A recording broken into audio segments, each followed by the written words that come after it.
In 16 years of teaching elementary school in Union, Maine, Charlene Dickens has learned that when it comes to dealing with kids, expect the unexpected.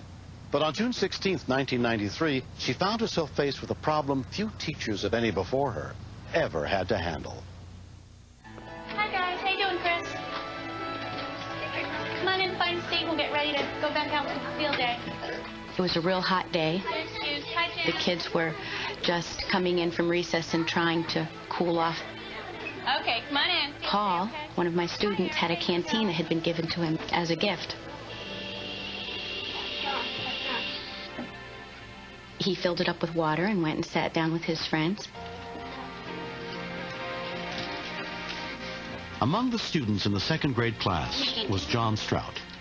We were all pretty thirsty, and first I took a drink, and then Carlton took a drink, and then Paul took a drink.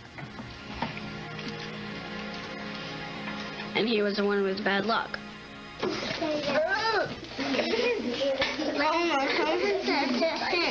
What's wrong? At first I couldn't understand what he was saying. The third time I figured it out. Mrs. Dickens. Yeah, John? Paul's got his tongue stuck in the canteen. What? Paul, come here.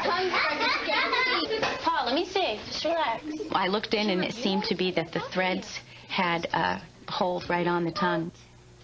Got his tongue stuck in the canteen. Paul, how did this happen? Let me see if I can do anything. There was a real panicked look in his eye. Gosh, it's right on there, isn't it? I twisted it just a little bit because I didn't want to injure him, but suction held it right in place so that there wasn't any give to it at all. Hey guys, relax. I realized that I needed somebody else with a little bit more expertise to help me out. That's it. Keep them going around your waist. Keep trying. Gym teacher Joe Lufkin was supervising field day activities. Pretty good. One of the aides signaled to me across the gym. Okay, keep going. I'll be right back. He said that he had a little problem here with this student. Paul has his tongue stuck in the canteen. I noticed the kid was pretty concerned, so I realized it wasn't just a joke. He's getting a drink. Can you breathe okay? The teachers send any injuries to me. That hurt? Okay. It's not that I know a whole lot, but I can do the routine things, and also I have the ice.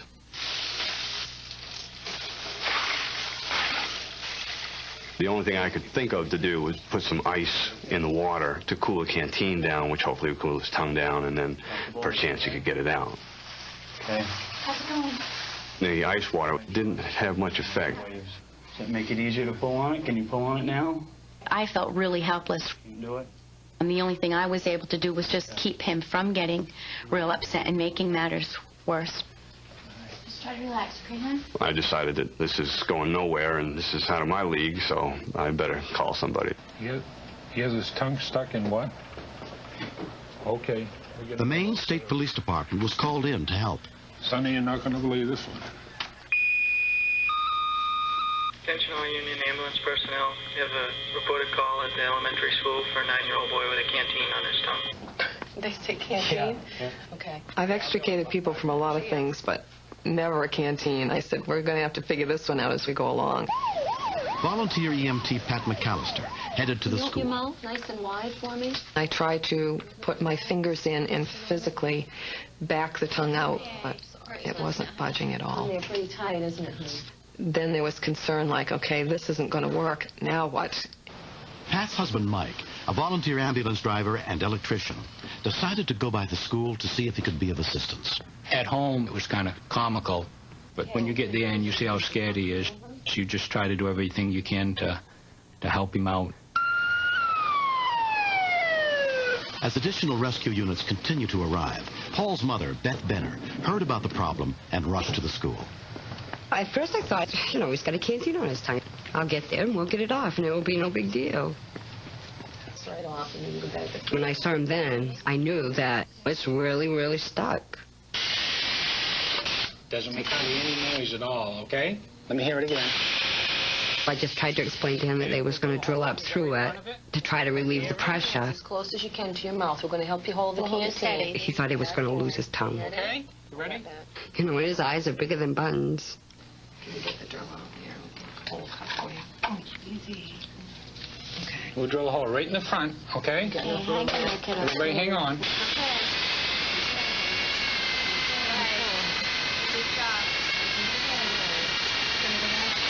Okay, where is it? Okay? Okay.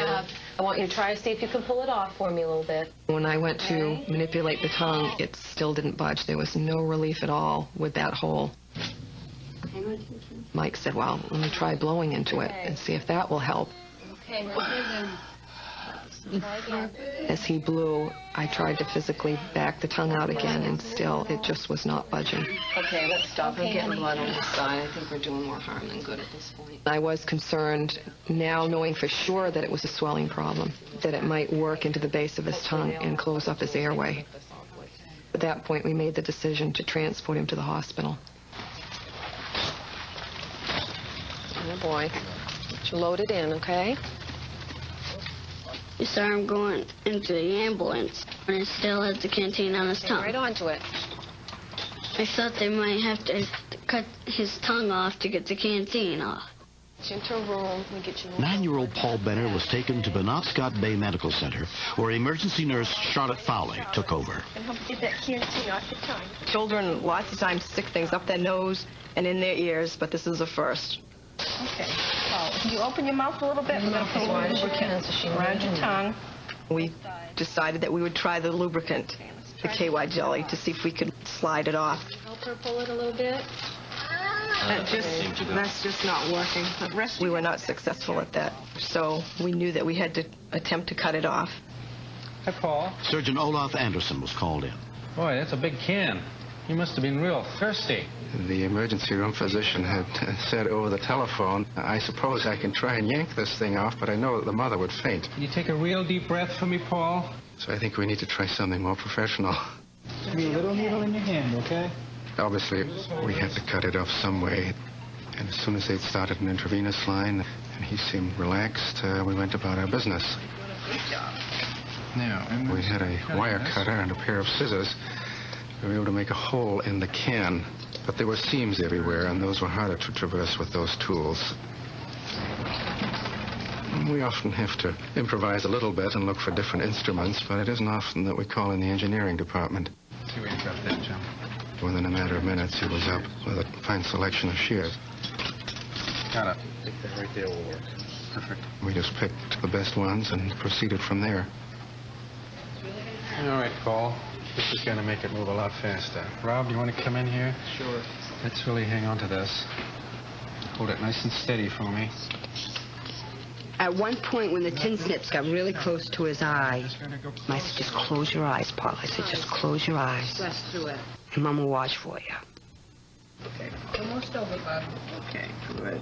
Okay. Wow. Good man. Then we saw the end of the tongue sticking out of the end of the cylinder like a drumstick. All right, Paul. Here comes the final blow. We could just get the wire cutter between the tongue and the cylinder. Almost there. And that is the last cut. Good job. All right.